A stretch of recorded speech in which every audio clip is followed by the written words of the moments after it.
This up. I already pulled 2 of them out. 2 of these pins right here. There are 4 of them holding these terminals in place. And once these are out, the motor and whatever else is down there should just come right out. There we are. 3 and 4, and that should be it if it will come out for me.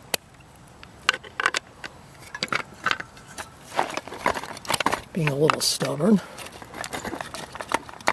Just like a 2-year-old. There we are. And we are out.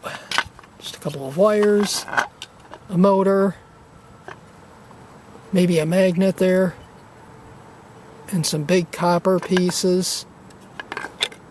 And that is all that there is to Mr. Watt-hour meter. From New Mexico to pieces.